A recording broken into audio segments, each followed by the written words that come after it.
세상에는요, 우리가 알게 모르게 참 다양하고 많은 신호들이 넘쳐납니다. 도로에만 나가도 교통 신호들이 얼마나 많습니까? 그 신호들을 무시했다가 또 심각한 사고가 일어나는 경우들도 있죠. 또 내 몸에서 보내는 신호도 있습니다. 배고프다는 신호를 보내기도 하고요. 내가 좀 피곤하다라는 그런 신호를 보내기도 하고, 참 소화가 안 된다. 또 혹은 머리가 아프다, 몸이 아프다, 이런 신호를 우리에게 자꾸 보내주잖아요. 이유가 뭡니까? 그 신호를 통해서 우리 건강을 잘 유지하도록 하기 위해서 그 신호를 보내는 것이죠. 또한 우리 가족들도 우리에게 신호를 보냅니다. 그렇죠? 그런 가족들과의 신호를 잘 받고 신호대로 잘 반응해야만 그 가족 간의 관계도 화목하고 또 아름다워질 수가 있는 것이죠. 전쟁을 할 때도 신호가 있습니다. 공격하라는 신호도 있고 후퇴하라는 신호도 있습니다. 이 전쟁을 보면요, 그 후퇴하라는 신호를 제때 듣지 못해서 적에게 포로가 되는 그런 불상사가 일어나기도 합니다. 이처럼 신호는 우리에게 건강이나 안전이나 이 생명에 관해서 정말 중요한 영향을 끼칩니다. 그렇다면 여러분은 어떤 신호를 가장 중요하게 생각하십니까? 또 어떤 신호가 내 인생과 영혼에 가장 큰 도움이 된다고 생각하십니까? 오늘 말씀을 통해서 그 답을 찾을 수 있기를 바랍니다. 아멘. 오늘 본문은요, 하나님의 신호로 시작됩니다. 2차 아이성 전투를 시작하면서 하나님은 여호수아를 통해서 하나님의 신호를 보내십니다. 오늘 본문 18절을 보십시오. 18절에 보면 여호와께서 여호수아에게 이르시되 내 손에 잡은 단창을 들어 아이를 가리키라. 누구의 신호죠? 여호수아가 단창을 들어서 손을 딱 가리키는 그 신호를 보내지만 누구가 명령한 거죠? 하나님께서 이르시되 라고 말씀하고 있잖아요. 그러니까 이 신호가 2차 아이성 전투의 시작점이고 승리의 핵심이라는 것을 보여주고 있습니다. 1차 아이성 전투는 패배했습니다. 이유가 뭡니까? 아간 한 사람의 범죄 때문이었습니다. 그것을 깨닫고 그 죄를 해결하고 하나님과의 관계를 회복했을 때에 하나님은 실패했던 그 이스라엘에게 다시 두 번째 기회를 주셨습니다. 그리고 그들에게 아주 구체적인 작전 계획을 알려주셨습니다. 오늘 본문은 어떻게 실패했던, 패배했던 이스라엘 백성들이 다시 승리할 수 있었던가 하는 그 과정을 상세하게 보여주고 있습니다. 오늘 말씀을 통해서 우리에게 주시는 교훈이 뭘까요? 첫 번째는 하나님의 신호를 신뢰하라는 것입니다. 이스라엘 백성들은 하나님이 가르쳐 주신 대로 그 작전을 수행하고 있었습니다. 지금 아이성 뒤편에 복병이 딱 대기하고 있고요. 또 유인할 부대를 준비하고 있었습니다. 이제 작전 개시만 내리면 전투가 시작됩니다. 모두가 숨을 죽이고 공격 신호가 언제 내려오는지 기다리고 있었습니다. 그런데 18절에 보면 그 신호를 보내시는 분이 바로 하나님이다 라고 기록하고 있습니다. 여러분 이것은 뭘 가리킵니까? 하나님이 때를 정하시고 가장 적절한 타이밍에 맞추어서 신호를 주신다는 것입니다. 하나님이 신호를 보내시면서 그 정확한 때에 공격하면 아이성을 여호수아의 손에 주시겠다라고 약속하셨습니다. 여러분 이것은요, 하나님이 모든 상황을 꿰뚫어 보시고 그 상황에 가장 완벽한 타이밍이 언제인지를 정확하게 아신다는 것을 우리에게 알려주고 있습니다. 여러분 성경에 보면 나사로라는 사람이 있었습니다. 이 사람은 예수님과 아주 친한 관계였어요. 그냥 둘도 없는 친구처럼 그런 친하게 지냈는데 어느 날 이 나사로가 중병에 걸렸습니다. 여러분 아시듯이 예수님 어떤 분입니까? 죽은 자도 살릴 수 있을 정도로 능력이 많은 분이십니다. 그러니까 가족들이 빨리 예수님 와서 이 죽어가는 우리 오빠를 좀 살려주세요 라고 도움을 요청했습니다. 그런데 예수님이 가지를 않는 거예요. 자꾸 지체를 하시는 겁니다. 여러분, 예수님과 나사로의 친분을 생각해도 얼마든지 빨리 달려갈 것 같고, 또 특별히 예수님이 뭔가 이유가 있어서 못 가실 만한 이유가 있어서 못 가시는 것도 아닌데 그렇게 하루 이틀 자꾸 지체하시는 겁니다. 그렇게 때가 늦은 바람에 나사로는 그만 죽고 말았습니다. 예수님이 죽은 이후에 달려갔습니다. 그랬더니 유족들이 어떻게 했습니까? 네. 겉으로는 표현을 못해도 속으로는 예수님 좀 더 빨리 왔으면 우리 오빠가 죽지 않았을 텐데 왜 이제서 왔습니까? 라고 원망을 쏟아놓았습니다. 여러분, 그런데요, 놀라운 것은 그들이 생각할 때 예수님은 늦게 오셨다고 생각했는데 오히려 그때가 하나님의 영광을 나타내는 가장 좋은 때였다는 것입니다. 여러분, 그래서 어떤 일이 납니까? 죽은 나사로가 다시 살아나는, 하나님만이 하실 수 있는 놀라운 역사, 하나님의 영광이 크게 드러나는 그 일들이 그들 눈앞에서 벌어지는 것을 보게 된 것입니다. 여러분, 우리가 생각할 때는 하나님 왜 늦습니까? 왜 빨리 좀 이거 다 해결 안 해주시지 않습니까? 라고 생각하지만 우리는 전체를 보지 못하잖아요. 전체를 보시는 하나님은 아니야, 그때가 지금이 아니고 나중에 더 좋은 때야 라고 그 때를 기다리고 계시는 것입니다. 여러분, 어제도 전도를 나갔는데 비가 왔습니다. 차전도 하는 날 비가 오면요, 뭐가 문제가 있습니까? 사람들이 많이 안 나와요. 어제 보니까 장사하시는 분도 많이 안 오시고 또 장에 나오시는 분도 많이 없었어요. 전도를 시작하기 전에 제가 한번 먼저 나가봤습니다. 나가봤더니 너무 썰렁한 거예요.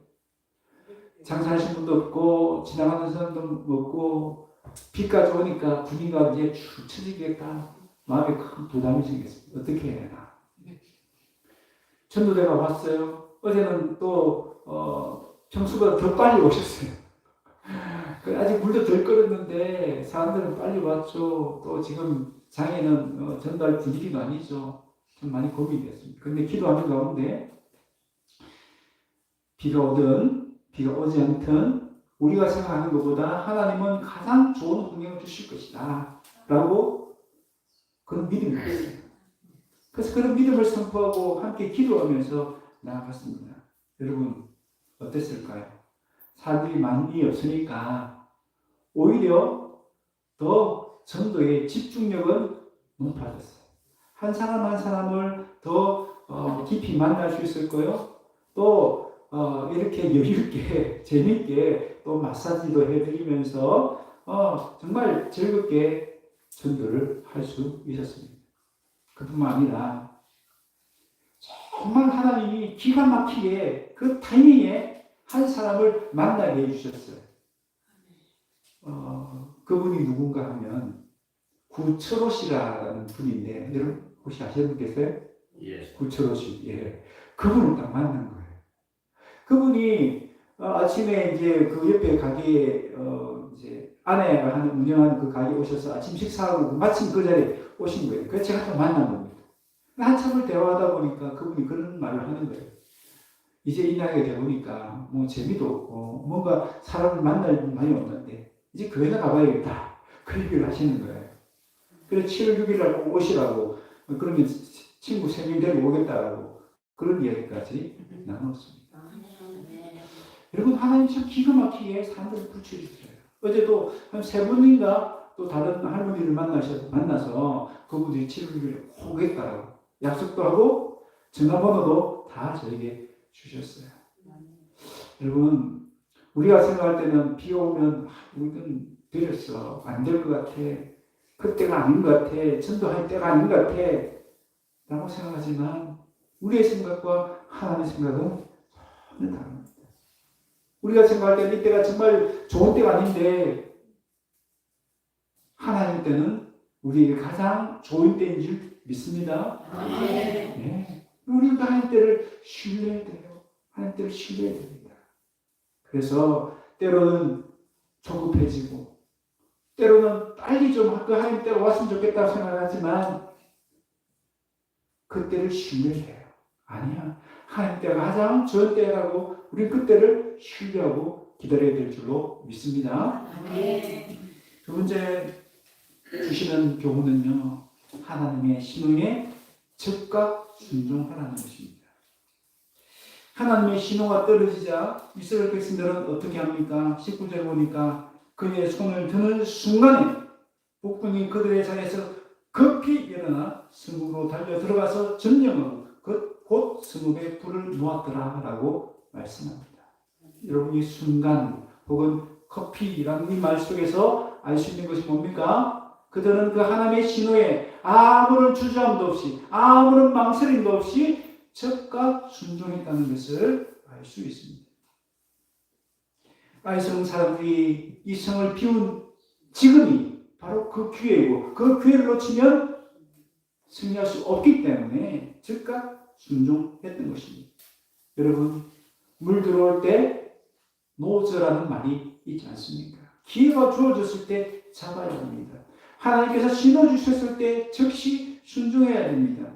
그렇지 않고 망설이다 이것저것 따지다가는 하나님의 복을 받을 수 있는 기회, 하나님의 역사를 경험할 수 있는 기회를 놓쳐버릴 수 있습니다.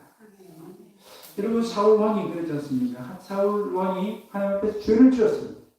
사무엘 선지자가 와서 그 죄를 책망했습니다. 이런 회개하라는 하나님의 신호를 보낸 거죠. 그런데 사울은 어떻게 합니까?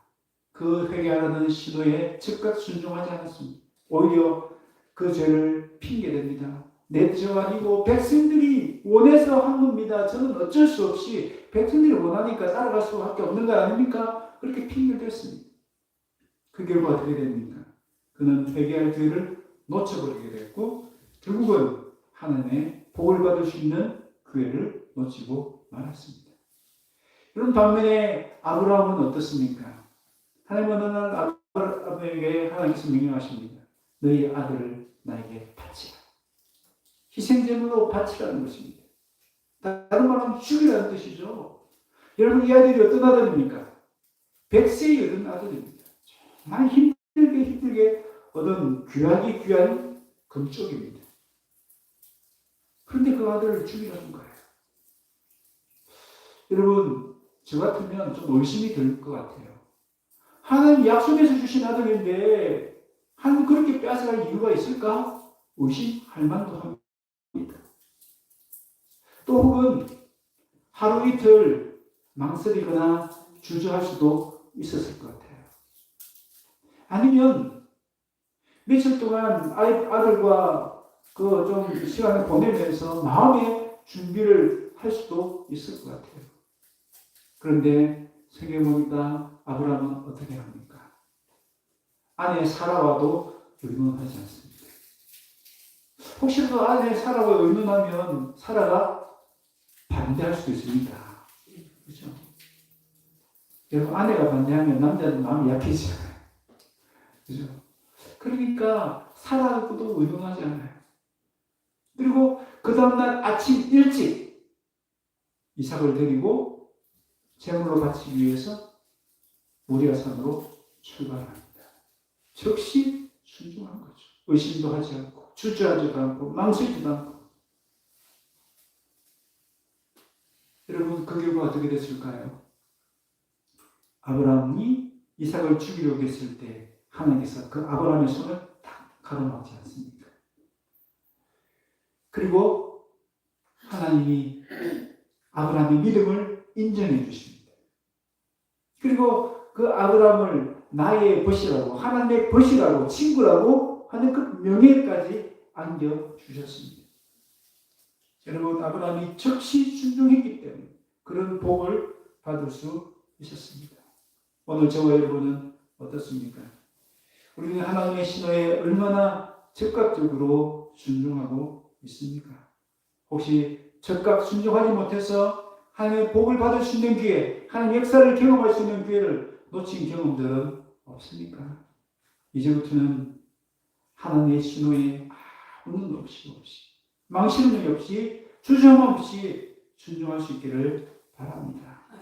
그래서 하나님의 복을 받을 수 있는 기회, 하나님의 역사를 경험할 수 있는 기회를 놓치지 않는 저와 여러분 되시기를 바랍니다. 마지막으로 오늘 본문이 주시는 교훈은요, 하나님의 신호에 철저히 순종하라는 것입니다. 이해가 안 되고 내 마음에 들지 않아도 철저하게 순종하라는 것입니다. 오늘 본문에 보면 아주 인상적인 장면이 눈에 들어옵니다. 26절에 보면요, 여호수아가 손에 잡은 단창을 전투 내내 들고 있었다는 것입니다. 여러분, 전쟁의 시작이 어떻게 시작됐다고요? 여호수아가 손에 들고 있는 단창을 딱 가리켰을 때 시작됐습니다. 그런데 26절을 보니까 그 전투가 끝날 때까지도 그 손을 내리지 않았다라고 기록하고 있습니다. 여러분, 여호수아가 그 단창을 들었다는 것은 뭐라고 했습니까? 하나님의 신호에 들었어요. 하나님의 신호를 계속해서 보내고 있었다는 것입니다. 이 하나님의 신호는 어떤 신호입니까? 하나님이 이 전쟁에서 승리를 주시겠다는 신호입니다. 또한 이 신호는 어떤 신호입니까? 지금 이 싸움은 단순한 성을 정복하는 전쟁, 사람을 죽이는 전쟁이 아니라 죄를 정복하고 죄인들을 진멸하는 하나님의 심판의 성격이 있는 전쟁이라는 것을 계속 신호를 주시는 거예요. 그래서 오늘 본문에 나오는 진멸이라는 단어는 우리가 지난주에 조금 어려운 히브리어인데 헤렘이라는 그 단어예요.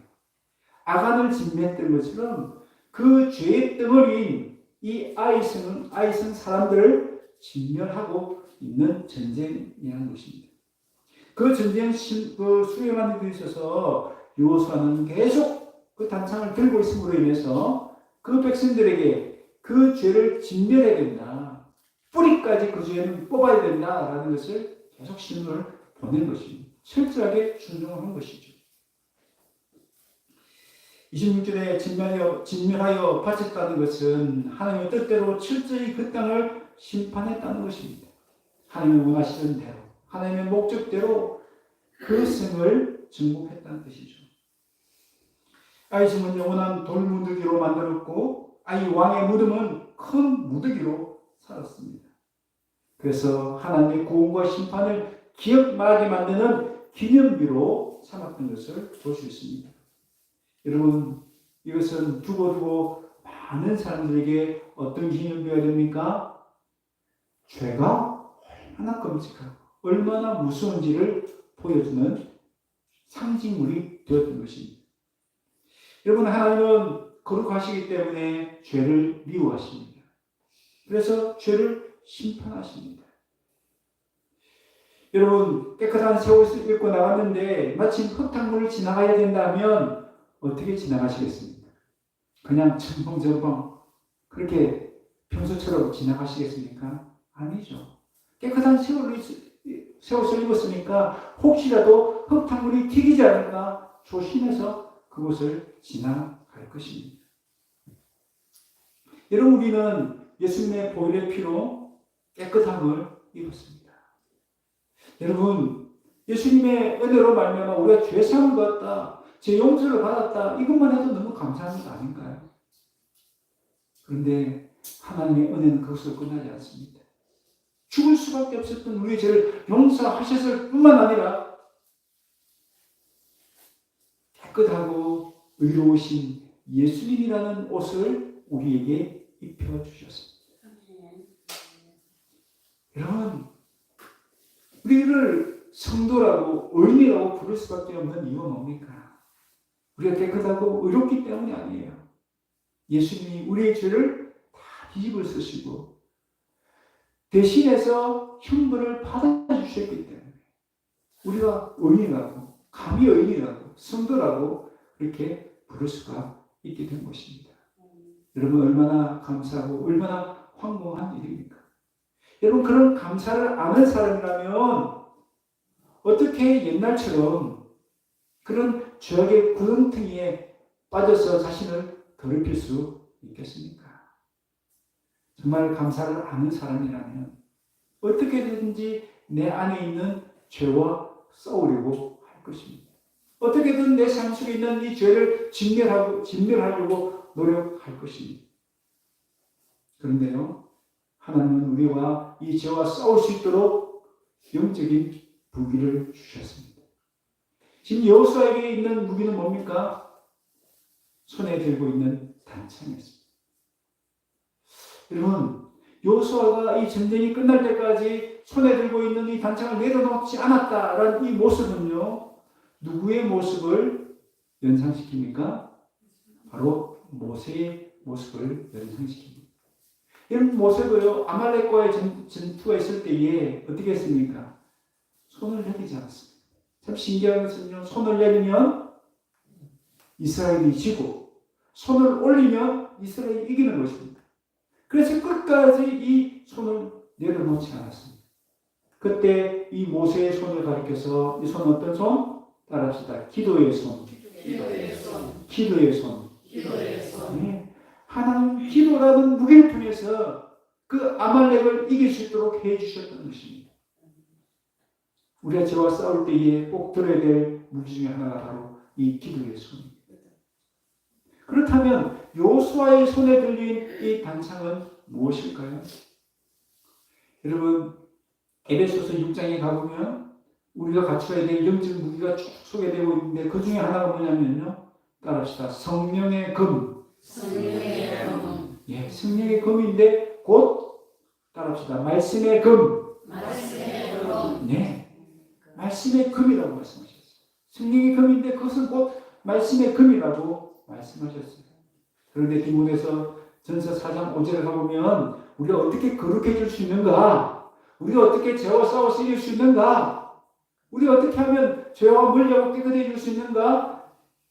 그것은 뭐라고요? 하나님의 말씀과 기도로 가능하다라고 말씀합니다. 하나님 우리 손에 이 기도의 손과 말씀의 금을 들려주신 줄로 믿습니다. 아멘. 그래서 우리가 이 죄와 싸워서 승리할 수 있도록 은혜를 주신 것입니다. 여러분, 오늘 본문에 나오는 이 끔찍한 심판의 장면들 그냥 무심히 지나쳐서는 안 됩니다. 그냥 그들은 있었구나 라고 넘어가서는 안 됩니다. 이 끔찍한 심판의 장면을 보면서 우리는 죄가 얼마나 무서운가, 죄의 결과가 얼마나 비참한가 하는 것을 깨우칠 수 있어야 하는 것입니다. 여러분, 죄의 삭은 사망이라고 말씀하셨습니다. 반대로 하나님의 은사는 그리스도 예수 안에 있는 영생이다라고 말씀하셨습니다. 여러분, 우리의 죄의 삭수로 말미암아 사망이 이룰 수밖에 없었던 죄인이었습니다. 그런데 하나님의 은사, 하나님의 은혜가 우리에게 주어졌기 때문에 우리에게는 뭐가 있다고요? 영생을 얻게 되었다라고 말씀하고 있습니다. 하나님 우리에게 영생을 주시기 위해서 죄사함의 은총을 주셨습니다. 그리고 계속해서 이 죄와 싸워서 승리하기를 원하십니다. 그래서 우리에게 주신 것이 뭡니까? 모세가 들었던 기도의 손이요, 여호수아가 들었던 그 말씀의 금, 성령의 금인 줄로 믿습니다. 아멘. 오늘 내 삶 속에, 내 마음 속에 아직도 진멸하지 못한 죄가 있습니까? 여러분, 죄를 방치하는 것이 얼마나 위험한지 모릅니다. 여러분, 혹시 쓰레기산이라는 말을 들어보셨습니까? 쓰레기가 계속 쌓여서 그 산을 이룬 그 모습을 쓰레기산이라고 이야기합니다. 그 쓰레기산에서는요, 그 침전물이, 그 몸에 좋지 않은 침전물이 막 흘러나오기도 하고요. 때로는 이 쓰레기산에 막 불이 나가지고 며칠 동안 그 연기가, 그 유독한 연기가 사람들에게 얼마나 해를 끼치는지 모릅니다.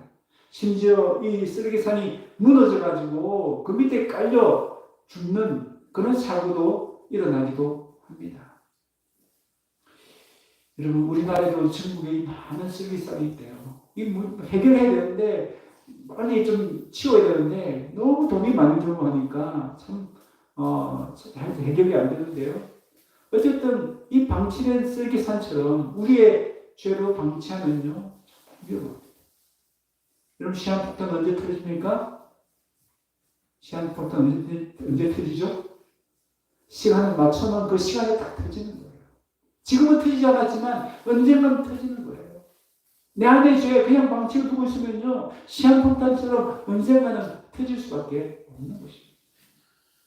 그럼 우리는 내 안에 있는 이 죄를 그냥 방치해서는 안 되고요.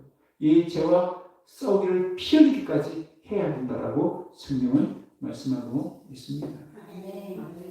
여러분 하나님은 우리에게 여호수아처럼 손에 들 수 있는 단창, 말씀의 금을 주신 줄로 믿습니다. 우리도 모세처럼 기도의 손을 들기만 하면 우리의 영적인 원수 사람마귀를 이기고 죄와 싸워 승리할 수 있을 줄로 믿습니다. 우리 이 말씀에 철저히 순종하십시다. 그래서 죄로 말미암아서 닥칠 수 있는 그 형벌, 그 심판을 피하고 하나님의 복을 받을 수 있기를 바랍니다. 말씀을 맺습니다. 어떤 분이 사는 마을에 홍수가 났습니다. 이분은 아주 독실한 성도였습니다. 그래서 어떻게 됐습니까? 성도니까 당연히 하나님께 기도했지요. 하나님 도와주세요. 살려주세요. 어려움을 당했습니다. 홍수를 만났습니다. 그런데 기도를 하고 있는데 그의 앞에 구조선이 나타났습니다. 빨리 타시라고. 근데 지붕에 올라가는 이분이 아니요 하나님이 나를 도와주실 것입니다 라고는 그냥 돌아가세요. 다른 사람 구하세요 라고 돌려보내는 겁니다. 시간이 흘러갔습니다. 점점 물이 차올랐습니다. 나중에는 구명보트가 와서 구명조끼를 건네는 겁니다. 그런데도 거절합니다. 나중에는 시간이 계속 흘러서 물이 목에까지 차올랐습니다.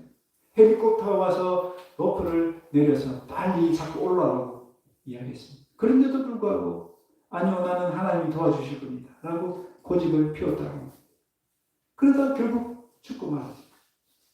천국에서 눈을 뜨고는 이 사람이 하나님께 항의를 했다고 합니다. 하나님 기도하면 도와주신다고 하셨잖아요. 왜 저를 도와주지 않았습니까? 라고 했다고 합니다. 그러자 하나님이 말씀하셨습니다.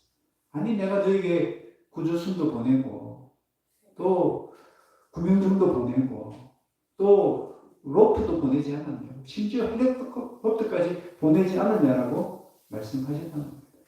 여러분 이 사람이 잘못 알았던 것이 뭡니까?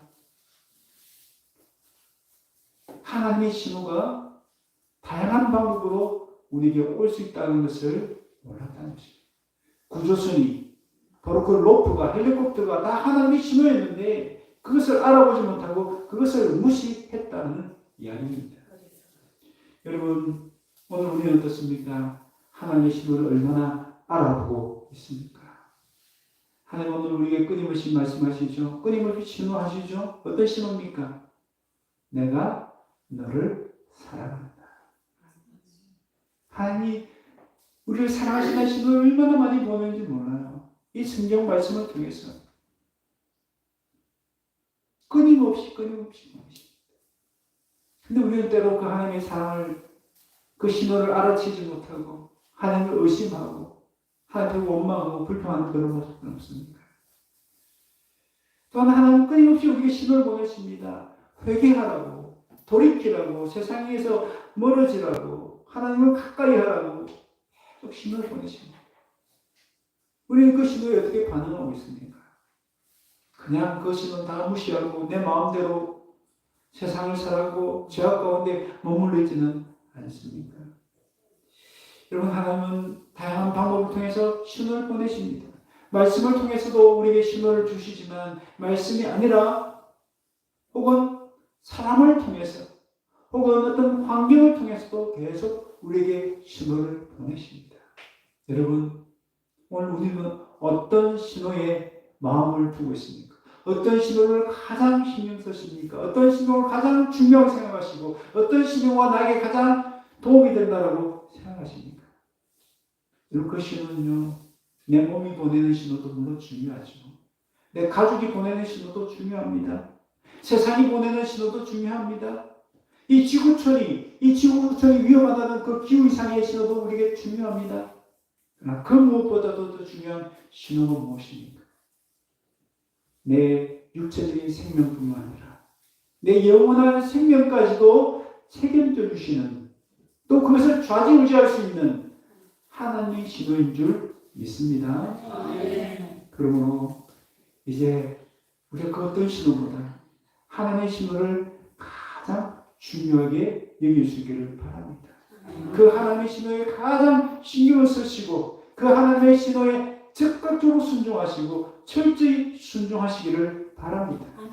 그래서 하나님의 복을 받을 수 있는 기회, 하나님의 역사를 경험할 수 있는 기회를 절대 놓치지 않는 저와 여러분 다 되시기를 주의 이름으로 축원합니다. 우리 시간 이 말씀을 기억하면서 같이 한번